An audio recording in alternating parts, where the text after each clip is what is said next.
जो आगे बात कर रहे थे कि डॉक्टरों के पास जाते हैं तो रोग शोक तुम्हारे कारण शरीर में रिकॉर्ड है, इसलिए तुम्हें कर्म बंधन आता है। जी कर्म बंधन आता है तो तुम्हारे पास डॉक्टरों के पास जाने के बिना कोई इलाज नहीं होता, वो जी टेम्पररी ठीक कर देते हैं। जी तो अगर तुम परमानेंट क्योर चाहते हो, जी परमानेंट कर्म बंधन से, भूत प्रेत मनुष्य आत्मा सभी आत्माओं से कर्म बंधन से मुक्ति चाहते हो, जी जिसको दूसरी आत्माओं को कहते हैं मोक्ष।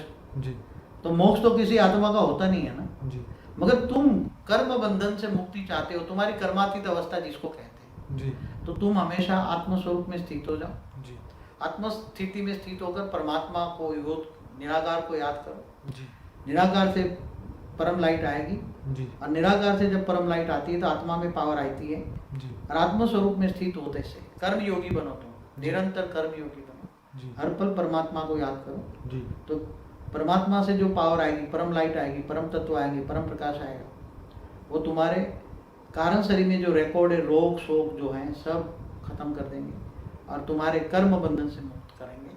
वो गीता का ज्ञान भी कहता है, इसलिए गीता के ज्ञान को फॉलो करो। मैं ये कहना चाहूँगा और कुछ नहीं कहना चाहूँगा। हमारी योग की वीडियो देखो और घर में बार बार चलाया करो। अगर तुम्हारे घर में भूत होगा तो वो भी वीडियो देखेगा, हमारी योग की विधि सीखेगा, भूत भी। जी तो वो बार बार वीडियो चलाने से बार बार भूत वो योग की विधि देखेगा, जी तो वो भी भूत भी योग सीखेगा, जी और तुम भी योग बल से विक्रम विनाश करोगे, जी तो तुम्हारी कर्म बंधन से मुक्ति हो जाएगी। जी तो भूतों का बस तो प्रधान बन जाएगा, भूत भी कर्म बंधन से मुक्त हो जाएगा। बापूजी, अगर पूरे दिन हनुमान चालीसा चालू रखे घर में तो इससे कोई इफेक्ट आएगा? देखो, हनुमान चालीसा भूतों भगाने का अच्छा एक भक्ति मार्ग का एक था, जी मगर क्या तुम हनुमान चालीसा से हमेशा हनुमान तुम्हारी रक्षा करने आएंगे? एक कॉमन सेंस है। जैसे मैं एक बात बताऊंगा, आज 80 करोड़ हिंदू है समझो, जी तो 80 करोड़ भूत भगाने के लिए एक ही हनुमान चालीसा करते हैं। जी हाँ, तो 80 करोड़ भूतों को प्रोटेक्ट करने के लिए हनुमान जाएंगे? जी किन किन के पास जाएंगे मुझे बताओ। जी क्या हनुमान 80 करोड़ रूप धारण करके उसके पास जाएंगे? इतनी हनुमान की आत्मा में इतनी शक्ति है। जी तो इसकी बजाय जो हनुमान का, देखो हनुमान का भगवान राम था ना। जी हाँ, और राम किसका अवतार था? जी पूर्ण पुरुषोत्तम का। जी पूर्ण पुरुषोत्तम अविनाशी ब्रह्म का अवतार था। जी पर ब्रह्म परमेश्वर का अवतार था राम। अविनाशी ब्रह्म का अवतार मानते हैं, जी निराकार को मानते हैं। जी तो तुम जिसका अवतार है उसको मानो ना।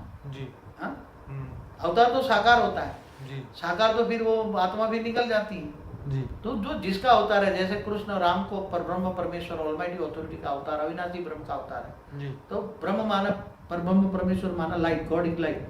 बराबर। तो लाइट को याद करो ना। लाइट को याद करके तुम योग लगाओ तो पावर आएगा, क्योंकि पावर चाहिए ना, आत्मा को तो अल्टीमेट पावर चाहिए ना। जी कोई आत्मा चाहिए, देवात्मा हो तो भी पावर नहीं देगा, किसी से कुछ भी कनेक्शन। जी तो तुम्हें कर्मों से अतीत होना है, कर्म पूरे करना है। जी तो कर्म पूरे करने के लिए तुम चौकीदार बैठाते हो, भूतों की चौकी करते हैं, जी तो वो टेम्पररी चौकी करेंगे तुम्हें। जब तक तुम्हें हनुमान चालीसा करोगे चौकी मिलेगी, बाद में फिर भूत आ जाएगा। जी परमानेंट तो कोई चौकीदार तुम्हारे पास बन के रहेगा नहीं ना। जी जी जी तो तुम्हें परमानेंट भूतों से बचना है, आत्माओं से बचना है, कर्मों का हिसाब किताब चुकते करना है, रोग शोक से बचना है। जी तो योग लगाओ, जी आत्मा में पावर लाओ, एक ही रास्ता है। बाकी दुनिया की कोई भी शक्ति, कोई तुम्हें कर्म से अतीत नहीं कर सकती, कर्मातीत अवस्था नहीं हो सकती। और हमेशा आत्म स्वरूप में स्थित होकर कर्मयोगी बनो। जी गीता का ज्ञान सुनो, कर्मयोगी बनो, यही मैं सबको सलाह दूंगा। बाकी इन सभी चक्करों में मत पड़ो, जी ये सब तुम्हें कुछ भी नहीं दिला सकते। केवल ऑलमाइटी अथॉरिटी की शरण में जाओ, जी उसको जानो मानो और उससे पावर लो, पावर हाउस से कनेक्शन जोड़ो, जी उसको योग कहते हैं। बस यही कहूँगा मैं, बार बार यही कहूँगा। ओके बाबू जी, बहुत बहुत धन्यवाद। आपने बहुत सारे क्वेश्चनों के जवाब दिए और मैं आशा रखता हूँ कि ये ज्ञान सुनने के बाद लोगों की आंखें खुलेगी और इतने मतलब समय और एनर्जी जो लोग वेस्ट करते हैं, तो इससे अच्छा एक परमात्मा के रास्ते पे चल के और अपने कर्म बंधन को ख़त्म करके अपने जीवन का उद्धार करे, ये सबसे बढ़िया रास्ता है। और इस मनुष्य जीवन का यही लक्ष्य है और इसको जितने जल्दी स्टार्ट करेंगे तो इतनी जल्दी ही वो मुक्ति और जीवन मुक्ति की ओर जाएंगे। बाबूजी बहुत बहुत धन्यवाद। परम शांति।